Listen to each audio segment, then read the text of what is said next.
I'm your host, Patrick Melton. Welcome back to the Sports Drink Club. Keenan, my co-host, what's going down, man? What's happening, man? How you doing tonight? I'm doing all right. I'm a little sad today. I'm a little sad Why? today Why you sad, bro? What's going on? because it's retirement day, man. Oh, yeah, we got And lots of that's retire. right. We got lots of retirements that's been going on. I What's mean, happening? I don't know what's going on in the month of March, but April showers bring May flowers, and March, I guess, equals retirements. I don't know what the heck's going on, but Gronk's gone. Conor Yeah, McGregor's done. Ichiro exiting. Jason Witten coming out of retirement. yeah, it's kind of an odd one, but A lot of people retiring, man. But hey, man, I'm happy. I'm here. I'm yeah, ready to me too. chat. I'm ready to go too. I mean, I got a nice little drink with me tonight. What So you got going on, man? I got this Jack Daniel Tennessee whiskey and cola mix. I got it from Okay. Thailand. Hold on. You It's got it from Thailand? You brought it it, from Thailand? Okay, so a friend of mine that I met in Thailand, she brought it over when she came and visited, like me and my other friend who went over there, and she like brought it back for us because we were drinking it while we were there.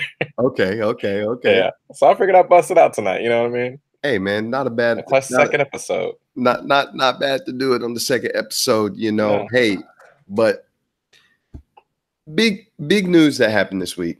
Okay, Rob Gronkowski took to Twitter, basically told the world that he was retiring. I think that we had an idea, before all of this even came about. I don't know why Mhm. anyone's surprised. I feel like he's been putting those breadcrumbs out for the last couple of years, and then considering the amount of injuries that he's had, but at the same time with the amount of success at the age of 29, Rob Gronkowski is gone. How Yeah. are you going to, how are we going to feel about this? I mean, is it going to change the way that we look at the Patriots now? I mean, I think if it kind of has to a little bit. I mean, I feel like he's the one person on the Patriots that no matter who you were, you liked him. Like who hates Gronk, in all You honesty? can't. You can't hate on Gronk. Like, It's I'm not even Party really Boy a Gronk. Patriots fan, but I love Gronk. Like, you can't he's fun loving, like, he's that dude, you know what I mean? And so for that dude not to be on the Patriots anymore, it's like, "Oh, man, now they're really cut and dry. Like, they're the 0 fun team." You know what I mean? I mean, if there was any sort of glimmer of hope, of fun to see from the Patriots, it definitely came from Rob Gronkowski, especially in his very borderline press conferences. And we know what I'm talking about. We all know that his favorite number is 69. And he's the only guy who gave an equation, a math equation that equals 69. And I had to give him some sort of credit because the big guy is definitely toting the line. But Yeah, he did. you've got to wonder, as a Patriot, were there a lot of cringeworthy moments that we didn't get a chance to see with Rob Mm. Gronkowski behind closed doors? I wonder how much they had to, like, edit him and be like, "Gronk, just be cool. Don't do anything crazy, please. Like, you're with the Patriots. Remember that. Just, Bill's not gonna like this if you do this." He's like, all right. As long as he was ready to play on Sunday, I don't think that they cared all the way what he did. But at the age of 29, Drew Rosenhaus even came out earlier this week and said that, he doesn't think that this is Rob Gronkowski's, last hurrah. But considering what we've seen with my own eyes, at least, I think that he's done.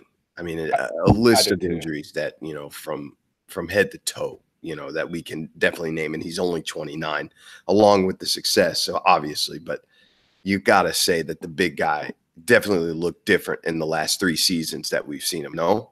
Yeah, no, I would totally agree with you. I mean, I feel we even talked about this a little bit after the Super Bowl. After we, watched the Super Bowl and all that stuff, and we were, chatting it up a little bit, and both of us even kind of made mention that Gronk probably going to retire. Absolutely. Before the beginning of the next season. I felt that no matter what happened at the end of the season, he was going to retire. But especially with them winning the Super Bowl, it's like, what is there left for him to prove? Like, he's won Right. all these Super Bowls. He's proven himself as one of the best There tight you ends go. Make ever it to play happen, the Kenny. game. It's like, what else does he have left to prove? And Absolutely. his body has been breaking down, like you said. He's been sustaining all these injuries and having to work through them and come back so he can play. And it's just like, at what point do you just kind of call it quits and say, I did what I came to do here in the NFL? You know, that's it. Absolutely. And this was his first Super Bowl that he actually got to play in, you know, and truly, be a big factor in it. But just to kind of give you to some perspective on not only the success, but I want to just tell you about the injuries. For anyone who thinks that Gronkowski still has got something left in the tank, I'm sure that he does. Yeah. But I just don't think that his body is gonna hold up, you know, No. uh, to where he's gonna be able to be walking by the age of 35. I mean, if you just listen to some of these injuries, I mean, before he even got drafted, he already had a back vertebral disc hernia in 2009 with the Arizona Wildcats. Then he got drafted by the New England Patriots. In 2012, he suffered a high ankle sprain, January 21st. Then he had a hip pull in the same year, or a forearm fracture in the same year. And the following year, he had a forearm fracture, a back vertebra fracture, and then also an ACL, an MCL, and a concussion all in the same year. Okay. God. 2015, he didn't miss much, but he did have a knee strain. 2016, he missed the entire preseason with a hamstring pull. He also had a bruised lung that year. He hurt his back again that year, and he had a deep thigh bruise. And then this year was pretty mild. Yeah. One concussion and then one back and ankle injury, and he missed 3 games. So, I mean, you're big like that. You're 6'6". You're 275 pounds. You're lumbering down the field, and he just is a big target for people. But then at the same time, he is also a force, man. Yeah. A, He really is. a mismatch nightmare. No, Okay, it's insane because I never really realized how big he was. Um, I'd always watch these games and be like, man, why can't they stop Gronkowski? Like, you have to know the ball's going to him. Why can't you stop him? And then one afternoon, I'm at work, work for Access Hollywood at NBC, and right. um, I'm downstairs by the stage for whatever reason, and I walk out of the green room, and down the hallway, walking straight towards me is Gronkowski, and I kind of froze because I was like, my God, like he is so large. Like I just didn't realize how big How 6'7", big two are his hundred hands, seventy. man? Did you get a Oh, he's chance to huge. shake He his like hand? Or he was like bench pressing our host and stuff like that. Like, but it wow, was just like typical. once I saw him and once I saw him in person, that's when I fully understood and appreciated how hard he is to stop. Like how much of a matchup nightmare he truly presents to all these other defenses out there. I give full credit to the Patriots for taking advantage of it because why not when you got a guy like that on your Absolutely. team? And so for me, yeah, I think the Patriots are really going to miss him on that team. It's just it is sad to see a tight end of that caliber exit the game, even though I think it is the right decision for him. Honestly, I think he's been smart throughout his whole entire career, like smarter than people I think give him credit for. Just obviously with this decision, and then obviously you hear about his decisions with his money, which he's been pretty smarter with. So Absolutely. yeah, Absolutely. And with somebody with the most receptions in Super Bowl history with 23, the most receiving yards by a tight end in Super Bowl history with 297, and one of the only tight ends with 1,000+ career postseason receiving career, I think it is time for him to call it quits. But at the same time, how do you replace somebody who is just such a jackknife as far as the position that he played, the tight end position, even though it was more than just the tight end position? I mean, you could line him out in a wide receiver, out on the, at the X, or you can put him in the slot. He also was a blocker. He also was a decoy. He could, protect. There's just a lot of things that he did that a lot of tight ends couldn't do. Okay. Mm-hmm. And I mean, just all in the same package. There are tight ends that are better blocking tight ends, better receiving tight ends, but he was just the full package. Most touchdowns by a tight end in a season with 18 in 2011. And we are calling Rob Gronkowski to the gates because he is retiring at this moment in time. What does this do for the Patriots? I think that you're going to see a lot more pressure on Julian Edelman, okay, to perform, okay, simply because now teams don't have to scheme against their tight end anymore. Now they can scheme against their other impact player, which is Julian Edelman, which I felt like he fed off a lot on Rob Gronkowski. So it's going to be interesting to see how the Patriots respond this year to opponents without their tight end. But with TB12 back there and Bill Belichick still running a lot of this, team on the defensive side of the ball, I still think that the offense is going to be able to move the ball. But at the same time, taking one big time target away, if not the best target away from Tom Brady, we're going to see how he's going to react this year. Yeah, I think I heard some crazy stat, I forget what it was, but kind of essentially like Gronk's war, if you will, when he plays, it's quite staggering. And I think we might, for the first time, really kind of see how Tom Brady, how good he is without a weapon like that, because that's a weapon that a lot of quarterbacks would have loved to have had for the past years. And so now we're going to get to see how Tom Brady does without a weapon like that. I'm interested to see, because I think Gronk played a huge part in Tom Brady's success. I think more than people might want to give it credit for. Absolutely. And does this make Rob Gronkowski the GOAT? I believe in a lot of people's eyes, especially in the last decade or so, yes, people would probably call him the GOAT. But at the same time, I can't have that argument anymore. I think that's a dead argument for me now. Who's the greatest of all time? Then we have to, compare all of these different stats and compare eras and compare what the person did to this person. I just don't like the argument anymore of the GOAT, simply because how can you compare great players to other great players, trying to pick apart each game and say this guy is better than this guy. I just don't really see it. If you want to ask me a more specific question as far as who's been the best tight end within the last 5 years, then I can probably give you an answer. But there's a lot of great tight ends. You got Kellen Winslow, you've got Antonio Gates, obviously Tony Gonzalez. Yep. Really hard to just pick apart his game. But for the last 5 years, last 5 to 6 years, minus Tom Brady, Rob Gronkowski's been the best player for the Patriots, and he's definitely going to be missed. And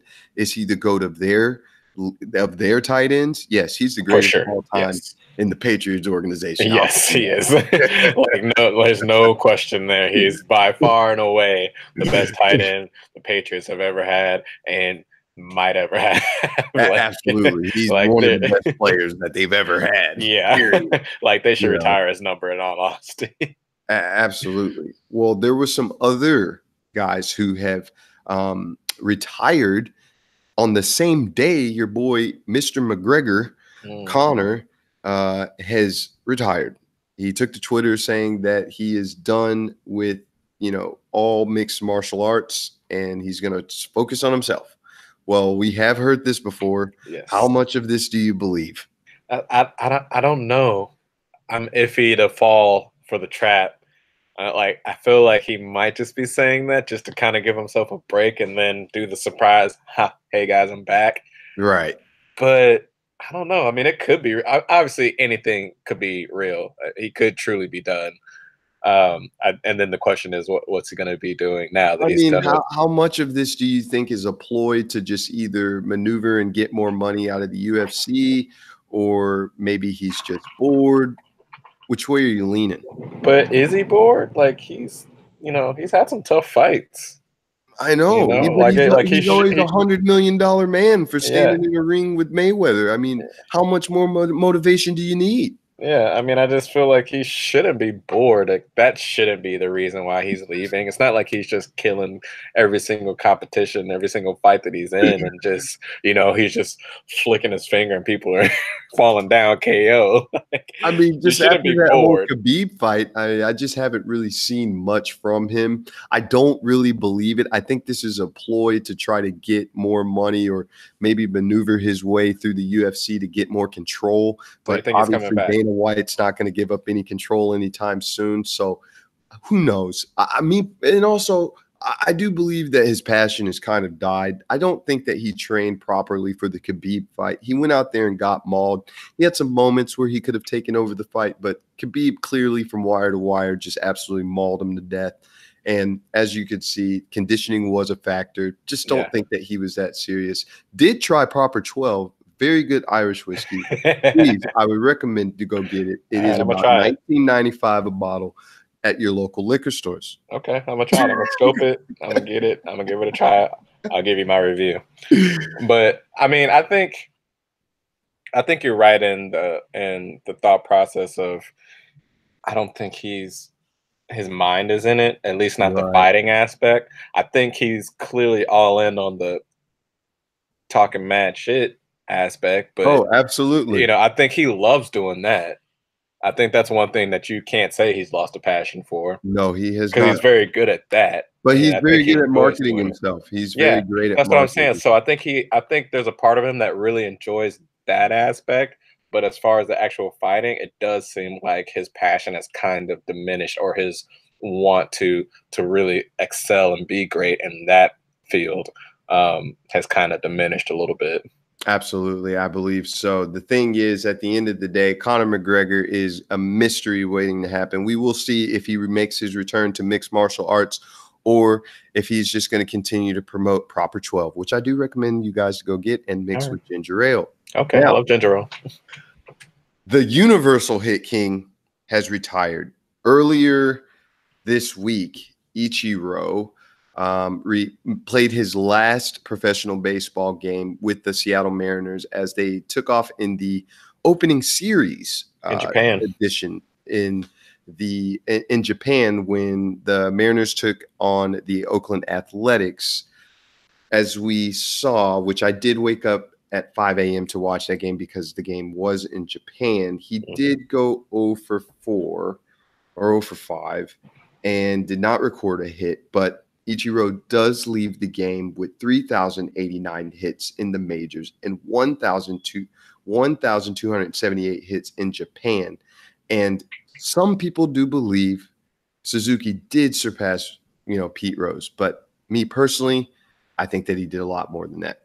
Oh, for sure. I think he meant so much to the game, just more so than hits could ever, a hit record could ever do.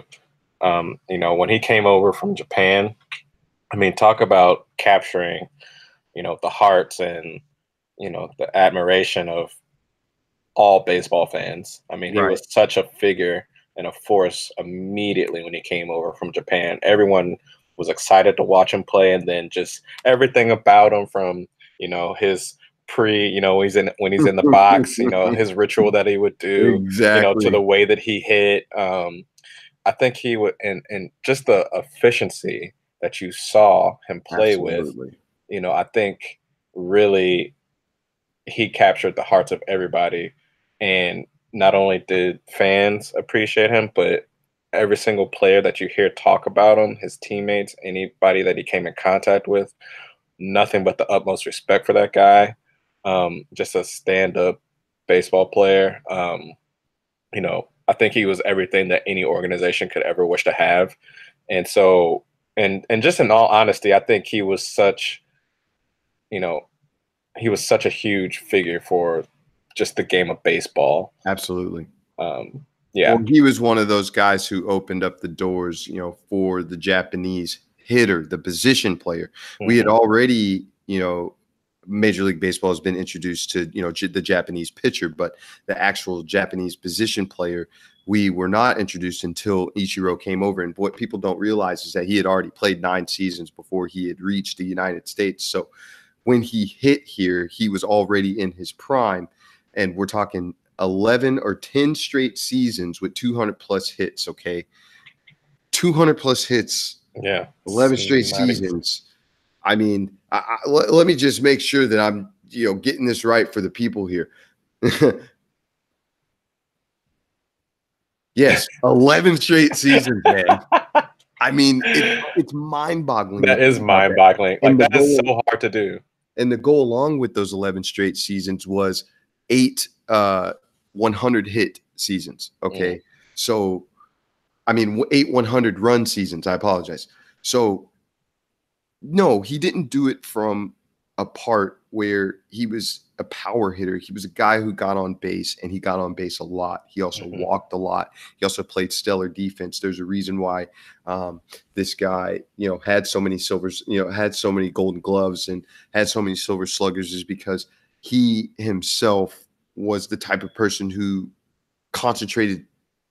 It took every at bat basically as its own individual at bat. He didn't think about the whole outcome. He just worried about that one at bat. And that's where I feel like a lot of the consistency came from, is because he was already mentally prepared as a pro. So coming over here, there was no adjustment to the game. I felt like the game had to adjust to him, because they were trying to figure out how to get him out. It was extremely hard, because not only great contact hitter, great eye, but he just had this weird kind of softball inside out. Yeah, he did.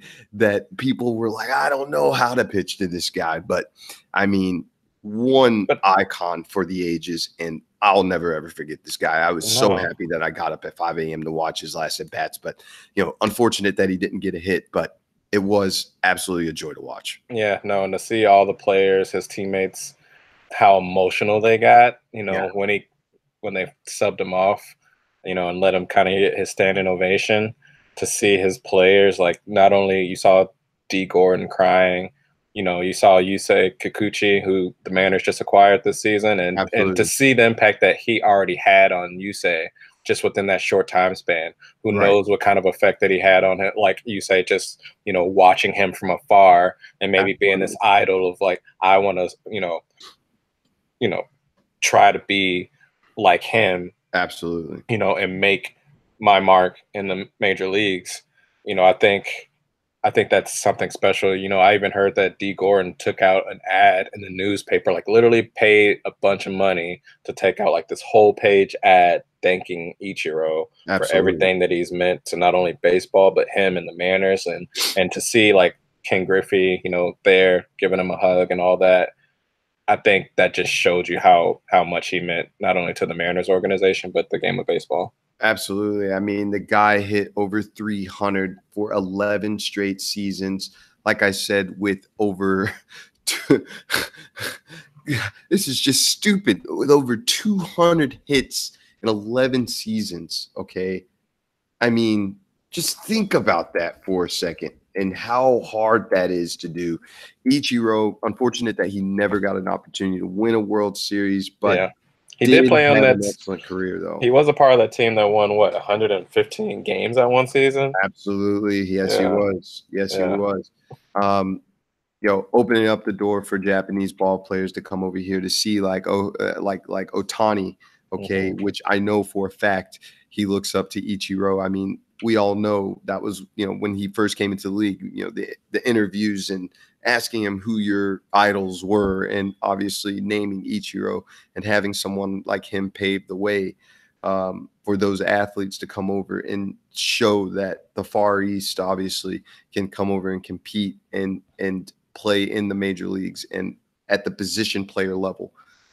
Just going to be missed, just an impact player, 100% Hall of Famer. He may be the second unanimous Hall of Famer. I don't see a writer not voting him in. And if they do, they're a butthole. Like, I'm serious. If they do not make him a unanimous, that's insane. Don't know what else to do. I mean, to be honest with you.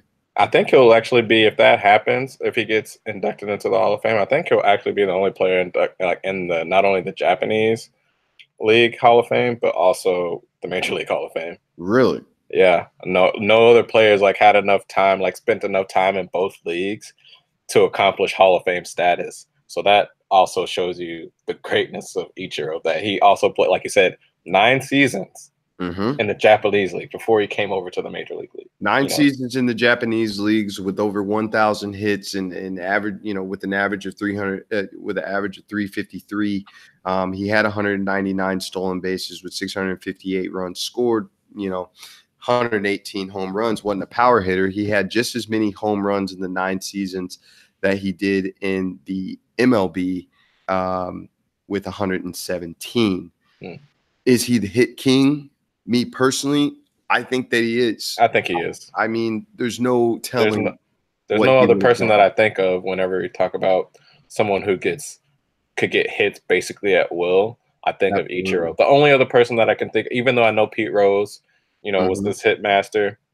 I'd even probably put Tony Gwynn above Pete Rose. Honestly, that's just my opinion. Wow, that's really deep. We may have to get into that one to kind of highlight some of these things for Ichiro. 7-time All-Star, 7-time Gold Glove, 7-time 9 award, and he is the 3-time Professional Sports Grand Prize winner in Japan, and the Shoriki Award, excuse me, which is basically Japanese best ball player. In the MLB, 10-time All-Star, AL MVP, and also was the Rookie of the Year with 10 Gold Gloves and 3 Silver Sluggers. This guy is going down unanimous. I don't know how you don't put it that way. He had a glamorous career, and he's surely going to be missed. Ichiro Suzuki, leaving baseball at the age of 45.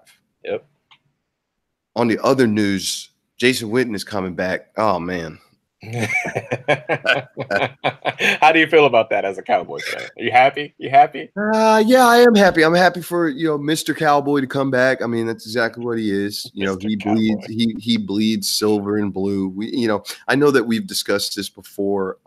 Me personally, I think that he should have stayed retired, but this gives Dak Prescott another target. To be honest, he should have just retired from Monday Night Football. That's what I was like. I was like, do you think just his embarrassment of commentating forced him back into the game? Possible. He's like, that did not go according to plan. I need to go back and do what I'm good at, which is play football. Some of the things that he said were just like, it's like, okay, well, thanks, Jason. We could have seen, my 3-year-old could have thought of that, Like, come on, man. He's like notoriously bad. It's insane how bad people think that he was at commentating. I was on Twitter. That much, you probably sound that way. I was on Twitter, and there's this poll where it was like a bracket of this guy that I listen to from CBS, Adam Azer. And it was like most ridiculous takes that Adam Azer has ever, said. And one of them was that Jason Witten is a good commentator, and that literally made it to the finals of literally one of the worst takes that he's ever had. Why they got to do my boy like that? Come on, Jason. He just had some moments where he would say something, you just be like, what? We saw that, Jason. Okay. Well, he caught the ball for 10 yards, did a spin move. I don't know why he did that. It's like, because maybe he got another yard after that. I don't know, Jason. You played the game of football. Why would someone spin? I mean, he wasn't as quirky as Bill Walton when it came to NBA, but he's just as bad as Bill Walton. And if you got an opportunity to listen to him call some basketball games, he's one just off guy. Like, I never listened to him. What kind of stuff would he say? Oh man, we'll have to get into that one day. But he just sounds like he's stoned the whole time. He's just got kind of, did you know that honeybees actually make honey inside of a honeycomb? Like, it's incredible. It's incredible. What are you on right now? 3-pointer. But seriously, the honeycomb has got honey in it. He's like Cotton off of what's it called? What was that movie?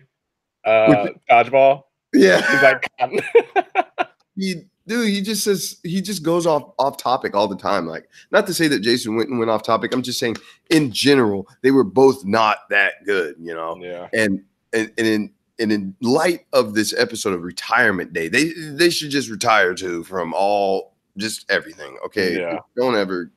I like Jason Witten. That's my boy. Okay. But no. Okay. Do you think he's going to be any good this year? I think that's the question. I think with a year of rest and getting his body back into what it needs to be to sustain a full season, even though he hasn't missed very many games, I don't think that it's going to be an issue. But at the same time, where I worry is just the age factor. Okay, how many more hits can your body take? I know that you've been kind of this Iron Man, if you will, but the older you get, the harder it is to get back up. And that's just the part where, I get afraid, just as, from the human aspect, the competitive, the fan in me is like, heck yeah, I want Jason Witten out there. But the human aspect of me is just thinking about his family, thinking about his kids, and just his age, and how football has just not been friendly to everybody. You can either walk out on your own terms unscathed, or somebody's going to end it for you. And that's usually how it goes. Those are the choices that you make whenever you play football, Yeah. Another person retiring, the great Bruce Bochy, big San Francisco manager, has walked away from the game. Keenan, I know he's walking away at the end of the season. Oh, he's walking away at the end of the season. That's correct. At the end of the season, he's retiring. Excuse me, at the end of the season. So this is actually a good hurrah for them to kind of get these guys back into the playoffs. Don't you think that would be great for them? Well, we already talked about this yesterday, like with our opening day. Like, I think the Giants are coming in last place in that division. They're not doing anything this year. They're going to be so bad. I'm still going to try to convince you that they're going to do something this year, No, man. They're rallying around the big old man. There's no way they do anything this year with the Dodgers, the Padres, and the Rockies, even the Diamondbacks, or D-backs. There's no way. They're coming in last in that division. Easy. I'm going to put two sweet teas that they're better than the Padres this year. So we're going back with the sweet teas? I owe you two sweet teas. I know you owe me two sweet teas, but I'm going to double down. I want 4 sweet teas that they're going to be better. So if you double down, does that mean that obviously when I win this bet, I get 2 sweet teas? You get 2 extra sweet teas. I'm doubling down. I'm trying to tell you right now. They're doing it for the old man. So I'm about to be loaded up on sweet teas is what you're telling me. Absolutely, but maybe not. I'm telling you, they're coming in last, bro. But maybe not. There's no hurrah for them. All they have to be is better than the Padres. Everybody. Everybody who's listening to this right now, make sure that you remember this. If you're watching it, take a screenshot. If you're watching on your phone, if you're listening, make sure you remember this episode. Put a favorite star next to this thing, because we're putting 4 sweet teas on this thing. we're from Texas, so sweet tea. We love sweet tea. For any guys out there. They got some great sweet tea down here, man. But all they have to do is be better than the Padres. Okay, that's the only. That's. I'm trying to tell you, man. They're not. No, I don't. Because the Padres are going to be pretty decent this year. Like, I actually picked them to go. We talked about this yesterday again. I'm telling you, I picked them to be in the wild card game. Oh man, this sounds like UCI going to the Final Four again. Oh my God. Okay, you're just gonna throw that in my face. Okay, I see. I see. But to get back on, why are you bringing up old shit? Why you bring it? Nah, bro. just like UCI in the Final Four, huh? But Bruce Bochy here, just his legacy as a manager. I mean, it's obviously unmatched. He's had those big World Series runs. Obviously, one of those World Series he captured was over my Texas Rangers. When Tim Lincecum, I felt like, and Brian Wilson were just the alpha and the omega, the beginning and the end for a lot of those runs that they made. I think that he's a great manager, and for the Giants to kind of give him his last season and just let it play out. The guy's an instant Hall of Famer in my book. I believe that he's one of the better managers in the NL, and in just Major League Baseball, period. Yeah, no, I mean, to literally the Giants have won 6 total World Series, and for him to have won half of them for them, I think that tells you how good of a manager he was. And everyone, those teams, when they were winning the way that they were, I mean, those teams were fun to watch. You kind of couldn't help but root for them for some reason. You kind of, unless you're a Dodger fan, because obviously out here in Los Angeles, those two fan bases do not get along. Absolutely. So unless you were a Dodger fan, you kind of couldn't help but root for the Giants a little bit and be a fan of watching them and just seeing how they went about winning. Him coaching Buster Posey, who has to be one of the most friendly looking guys of all time playing baseball. He is like a good guy to coach. Like little doughboy guy back there. Yeah. So, I just think his legacy as a manager is cemented. I think, like you said, he's automatic Hall of Famer as a manager. Yeah, much respect to him and what he's done. I mean, he just coached a lot of great players who we're definitely going to remember, a lot of all-stars, a lot of Hall of Famers, obviously Barry Bonds as well. But I'm just not going to forget him because he was just such a master manipulator, not a manipulator, but he just knew how to place guys in the right situations, especially when it came to pinch hitting, especially when it came to pitching changes, stuff like that. Just how to control the game in situational baseball. Okay? Yeah, and that's where the part where I felt like he was, on a Tony La Russa type level, Yeah, for sure. And I think he to me, he kind of feels like one of the last, in a sense, like old school managers. Yeah. If you know what I'm saying, like I feel like he's kind of like in the dugout. Yeah, and the fact that, like you just said, he seemed to always know when to pull players, when to put them in, the right situation. I felt like he always kind of knew what to do. And it didn't seem like he was one of those managers nowadays, like a Dave Roberts, that uses analytics like crazy. You know what I mean? Like it just seemed like he had a feel for the game. Yeah, it's just like he had a feel for what needed to happen, and he would do it rather than looking at the book and being like, okay, this guy's throwing 15 pitches, he needs to come out right now or something like that. Or like, I feel like Dave Roberts is the pinnacle of, managers using analytics, whereas Bruce Bochy was kind of like the look and feel of a game manager. Let me see how does this feel? It feels like I need to make a change right now. Like the analytics might say this, but it doesn't feel like that. You know what I mean? Like the analytics say take this pitcher out right now. It doesn't feel like he needs to come out right now. And, I think, towards the end of his career, he definitely integrated the sort of analytics to his style of management. But he did, a lot with his eyes, did a lot with his gut, and just the knowledge of baseball over the years that he played, as a player, as a manager, took that knowledge and, helped, San Francisco have 3, World Series, But wrapping up retirement day. All in even years too. Funny little note. Absolutely. 2010, 2012, 2014. We got one guy in the house tonight, Stephen. He finally came down. Stefan's in the house. Yeah, Stefan's in the house. What's up, man? He just kind of popped in, but we're getting to finish up over here. But let me tell you about what happened on opening day of March Madness. Okay. Oh boy. All right. So you're in Vegas, right? Yeah, I went out to Vegas, man. Your boy got kicked out of Vegas. Oh God! Not kicked out of Vegas, but I got kicked out of the MGM. All right. Let me show you how this went down, man. So we're betting on first and second round games with my boy Dan. He's out of the Navy. He drove down, for Fresno to come meet me up. All right. So we're actually we locked in all of our bets, over at the sports book at the MGM. Okay.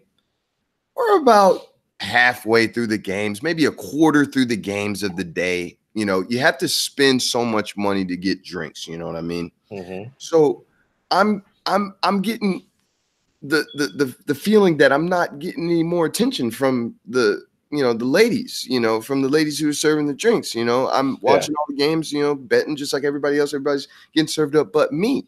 So I went back down to the sportsbook. I said, hey, man, I've given my 2 vouchers, but I understand if you spend a certain amount of money that you will be able to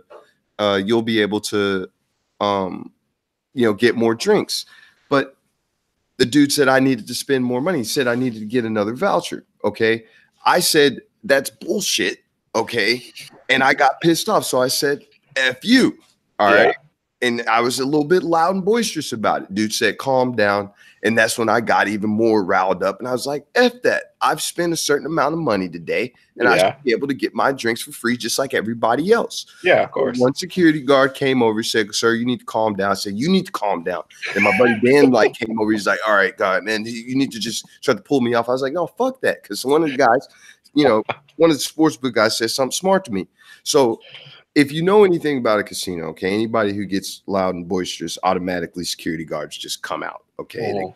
They come out of the woodworks, like rats come out of holes, or like roaches come out of crevices. Like they come out the woodworks, and they all got the little headsets on, and they kind of boxed me in a little bit. Yeah, and I felt a little surrounded, so I'm just they flanked you like Chris Tucker a little bit, like back. You know what I'm saying? Like give me room, But it didn't quite happen the way it didn't quite happen to turn out the way that I wanted it to, because I ended up getting booted because I was making a scene and disturbing the other guys who were at the sports book because I was getting a little bit loud and boisterous. Okay. And I told the dude to F off. I told the sports book dude to F off. I told the security guard to F off. I actually probably put my finger in his face, actually. That's probably what really got me. Yeah. The finger wag, because I hit him with the finger wag.